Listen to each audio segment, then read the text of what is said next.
ये घटना अभी से करीब 100 साल पहले की है। 30 जनवरी साल 1925 को अमेरिका के केंटकी स्टेट में एक केव एक्सप्लोरर फ्लॉयड कॉलिंस एक केव को एक्सप्लोर करने के लिए उसमें घुसता है। इस केव का रास्ता बहुत छोटा था, इतना छोटा कि कोई भी इंसान सिर्फ क्राउल करके ही इसमें घुस सकता था। केव में बहुत अंधेरा था, तो फ्लॉयड अपने साथ एक लालटेन लेकर आगे बढ़ रहा था। इस केव में आगे बढ़ते बढ़ते फ्लॉयड एक ऐसे पॉइंट पर पहुंचा जिसको पार करना हर किसी के बस की बात नहीं थी, क्योंकि आगे रास्ता इतना सकरा हो चुका था जिसमें घुसना आसान नहीं था। इस केव में जो लोग आते वो इस पॉइंट पर आकर वापस लौट जाते। इस वजह से इस पॉइंट का नाम टर्न अराउंड पड़ा। केव में आगे जाने के लिए किसी को भी इस 9 इंच के स्क्वीज होल को पार करना था। फ्लॉयड इस केव के आखिरी छोर तक जाना चाहता था, तो फ्लॉयड कुछ इस तरह से होल में प्रवेश करता है और रेंगते हुए आगे बढ़ने की कोशिश करता है। आगे चलकर केव का रास्ता चौड़ा होता जाता है और फ्लॉयड एक क्रिस्टल चैम्बर में पहुंच जाता है। केव का यही वो रूम था जिसको फ्लॉयड ढूंढना चाहता था। इस क्रिस्टल चैम्बर को ढूंढकर फ्लॉयड की खुशी का ठिकाना नहीं था, क्योंकि ये क्रिस्टल चैम्बर फ्लॉयड को माला माल करने वाला था। फ्लॉयड अब वापस बाहर निकलता है और बाहर निकलने के लिए उसे उसी सकरे रास्ते से होकर गुजरना था। फ्लॉयड उस टाइट रास्ते में अपने आप को घसीटते हुए आगे बढ़ रहा था कि तभी फ्लॉयड के हाथ से लालटेन छूटती है और वो टूट जाती है, जिससे केव के अंदर घुप अंधेरा हो जाता है। फ्लॉयड अभी भी जमीन से 55 फीट नीचे एक पतले रास्ते में फंसा हुआ था, लेकिन इस सिचुएशन में भी फ्लॉयड घबराया नहीं, क्योंकि उसने पहले भी इस तरह के अंधेरे रास्तों का सामना किया था। फ्लॉयड धीरे धीरे अपने पैरों की मदद से अपने शरीर को आगे धकेल रहा होता है कि तभी उसके पैर से एक पत्थर उखड़कर उसके पैर पर गिर जाता है। फ्लॉयड उस पत्थर की गिरफ्त से अपने पैर को बाहर निकालने का खूब प्रयास करता है, लेकिन वो पत्थर उस सकरे होल में इस तरह से फिट हो जाता है कि फ्लॉयड के उस पत्थर की पकड़ से छूटने के सारे प्रयास विफल हो जाते हैं। फ्लॉयड अब सहायता के लिए चिल्लाता है, लेकिन जमीन के इतने नीचे से कोई भी फ्लॉयड की आवाज को नहीं सुनता। जिस होल में वो फंसा था वहाँ से पानी रिस रहा था, जो कि फ्लॉयड के नीचे से बह रहा था, और यहाँ से एक सुनसान और अंधेरी गुफा में फ्लॉयड कॉलिंस की जीवन और मृत्यु के बीच जंग शुरू हो जाती है। दोस्तों, फ्लॉयड कॉलिंस के साथ आगे क्या क्या हुआ ये जानकर आपकी रूह कांप उठेगी। Kentucky cave explorer Floyd Collins has been trapped in Sand Kings. Floyd Collins was another great dramatic story. Collins had been trapped in a Kentucky cave. Collins was negotiating a small cavern tunnel when he was pinned by fallen rocks and debris at 10 a.m. on Friday morning. 1920 के दशक में America में धरती के नीचे सुरंग ढूंढने का तो मानो एक ट्रेंड चला था। लोग अपने अपने खेतों की खुदाई करते और देखते कि कहीं उनके खेत में कोई सुरंग तो नहीं। अगर किसी के खेत में कोई सुरंग निकल आती तो समझो उसकी चांदी हो गई, क्योंकि उस समय में अगर किसी के पास कोई सुरंग होती तो वो जगह एक टूरिस्ट प्लेस बन जाती। सुरंग का मालिक लोगों से अपनी सुरंग दिखाने के लिए पैसे चार्ज करता। जिसकी सुरंग जितनी ज्यादा नेचुरल और सुंदर होती, उस सुरंग को देखने के लिए लोग ज्यादा पैसे देने के लिए तैयार होते। उस समय अमेरिका में ये बिजनेस जोरों शोरों से चल रहा था। एक नौजवान फ्लॉयड कॉलिंस का भी एक सपना था कि उसके पास भी एक सुरंग हो, जिससे उसका कोई इनकम का सोर्स बने और उसके घर की आर्थिक स्थिति कुछ सुधर जाए। फ्लॉयड कॉलिंस और उसके भाई ने मिलकर सुरंग की तलाश करते करते अपने पूरे खेत को ही खोद डाला और किस्मत से उसके खेत में एक सुरंग मिल भी जाती है।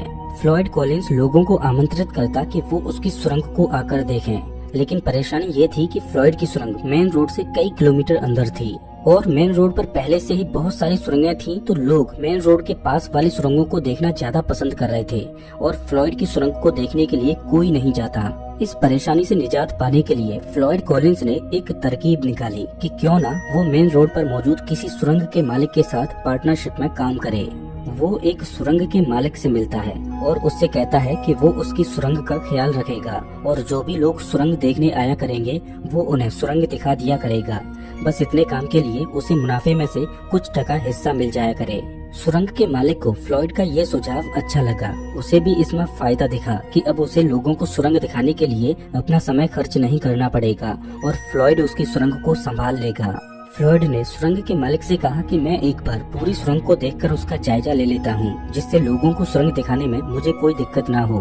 फ्लॉयड और सुरंग का मालिक ये बात अच्छे से जानते थे कि सुरंग में एक टर्न अराउंड रूम है जहाँ से आगे कोई नहीं जाता।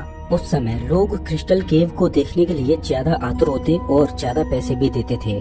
दरअसल क्रिस्टल केव लाइमस्टोन से बनी होती है। ऐसी किसी केव को बनने में हजारों सालों का वक्त लग जाता है। क्रिस्टल केव देखने में बड़ी ही अट्रैक्टिव लगती है। फ्लॉयड एक लालटेन उठाता है और सुरंग को एक्सप्लोर करने के लिए निकल पड़ता है। उसे क्या पता था कि वो जिस सुरंग में जा रहा है वहाँ उसे अपने जीवन की सबसे खतरनाक लड़ाई लड़नी है। जैसा कि अभी मैंने आपको बताया कि लौटते समय फ्लॉयड का पैर एक पत्थर में फंस जाता है और वो उस अंधेरी गुफा में सहायता के लिए जोर जोर से चिल्लाता है। इस छोटी सी सुरंग में फंसे हुए फ्लॉयड को 24 घंटे बीत जाते हैं।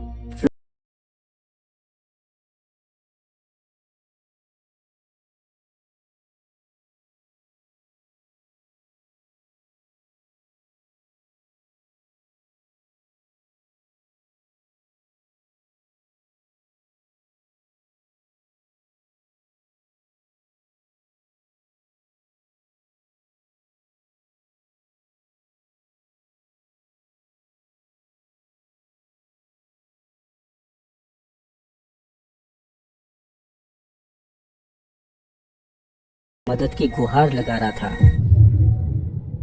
सुरंग का मालिक इस घटना की जानकारी तुरंत फ्लॉयड की फैमिली को देता है और फ्लॉयड का भाई होमर उसे बचाने के लिए उस केव में घुस जाता है। इस टाइट सुरंग में होमर को उस स्क्वीज पॉइंट को पार करके फ्लॉयड तक पहुंचने में कई घंटे गुजर जाते हैं। फ्लॉयड का भाई उसके पास पहुंचता है। वहां वो फ्लॉयड को खाने के लिए सैंडविच और कॉफी देता है और स्थिति का जायजा लेता है कि फ्लॉयड को किस तरह से बाहर निकाला जा सकता है। होमर ने सुरंग के मुहाने को चौड़ा करके उसे बाहर निकालने का प्लान बनाया।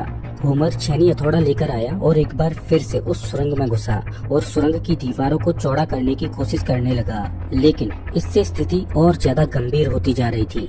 बार बार चोट पड़ने की वजह से सुरंग की दीवारें चटकने लगी थी। डर इस बात का था कि कहीं ये सुरंग ढह न जाए और फ्लॉयड उसमें दबकर मर जाए, तो फ्लॉयड को निकालने का ये प्लान फेल हो जाता है। अभी तक फ्लॉयड को इस सुरंग में फंसे हुए 46 घंटे गुजर चुके थे। ये सुरंग इतनी टाइट थी कि फ्लॉयड करवट भी नहीं बदल पा रहा था। फ्लॉयड का भाई होमर हिम्मत हार चुका था। ये गुफा हाईवे के पास थी तो वहाँ बहुत सारे लोगों की भीड़ इकट्ठा होने लगी। लोग फ्लॉयड की मदद तो करना चाहते थे, लेकिन उस स्क्वीज होल को देखकर सब डर जाते और वापस लौट आते। फ्लॉयड को उस सुरंग में फंसे हुए करीब 71 घंटे गुजर चुके थे और उस 9 इंच के स्क्वीज होल में फ्लॉयड के छोटे भाई होमर के अलावा कोई और जाने की हिम्मत नहीं कर रहा था। लेकिन एक रिपोर्टर, जो कि सच में एक सरफिरा था, वो फ्लॉयड का इंटरव्यू लेने के लिए इतना ज्यादा उतावला था कि वो उस 9 इंच के स्क्वीज होल को पार करके उन नुकीले पत्थरों को सहते हुए फ्लॉयड के पास पहुंचता है और उसका इंटरव्यू लेता है। वो रिपोर्टर केव से बाहर आता है और इस खबर को अखबार में छापता है। देखते ही देखते ये न्यूज वायरल हो जाती है और ये एक इंटरनेशनल सनसनी खबर बन जाती है और हजारों की संख्या में लोग वहां इस नज़ारे को देखने के लिए इकट्ठे हो गए कि फ्लॉयड कॉलिंस कैसे बाहर निकलेगा। अभी तक फ्लॉयड को उस सुरंग में फंसे हुए 80 घंटे गुजर चुके थे। फ्लॉयड को एक रस्सी के द्वारा खींचने का प्लान बनाया जाता है। उस सुरंग में पुली सिस्टम बनाकर एक रस्सी को फ्लॉयड के शरीर में बांधकर फ्लॉयड को बाहर खींचा जाता है। इधर रस्सी फ्लॉयड के शरीर को बाहर खींच रही थी और चट्टान फ्लॉयड के पैर को छोड़ने के लिए तैयार नहीं थी और बीच में फ्लॉयड दर्द के मारे चिल्ला रहा था। फ्लॉयड ने अपने भाई से कहा कि रस्सी से खींचना बंद करो, नहीं तो वो बीच में से फटकर 2 भागों में टूट जाएगा, और फ्लॉयड को बचाने का ये प्लान भी नाकाम रहा। अभी तक फ्लॉयड को सुरंग में फंसे हुए 100 घंटे से ज्यादा गुजर चुके थे और सुरंग के ऊपर 10,000 लोगों की भीड़ इकट्ठा हो चुकी थी, मानो वहाँ कोई मेला लग रहा हो। सुरंग में ठंड बहुत ज्यादा थी तो फ्लॉयड को गर्म रखने के लिए वहाँ एक बल्ब लगा दिया जाता है। समय गुजरता जा रहा था, लेकिन फ्लॉयड को बाहर निकालने का कोई भी तरीका नहीं सूझ रहा था और अभी तक फ्लॉयड को वहाँ फंसे हुए 115 घंटे गुजर जाते हैं। अब फ्लॉयड की हालत बहुत ज्यादा खराब हो चुकी थी। फ्लॉयड को बचाने के लिए एक रेस्क्यू टीम आती है। उस टीम ने लोकेशन का जायजा लिया तो देखा कि हजारों की संख्या में वहां लोग खड़े होकर तमाशा देख रहे हैं और उनके वजन से सुरंग ने कोलैप्स करना शुरू कर दिया है। रेस्क्यू टीम का एक मेंबर फ्लॉयड के पास जाता है। तभी उस सुरंग में से छोटे छोटे पत्थर टूटकर नीचे गिरने लगते हैं।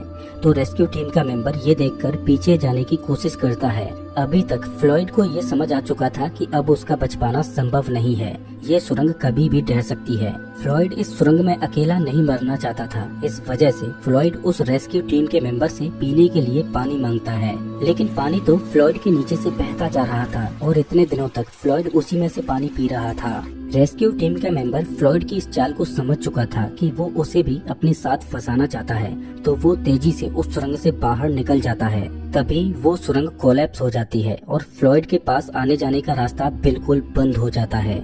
अभी तक उस स्क्वीज होल के द्वारा फ्लॉयड तक खाना पहुंचाया जा रहा था, लेकिन अब फ्लॉयड से बाहरी दुनिया का संपर्क पूरी तरह से टूट चुका था।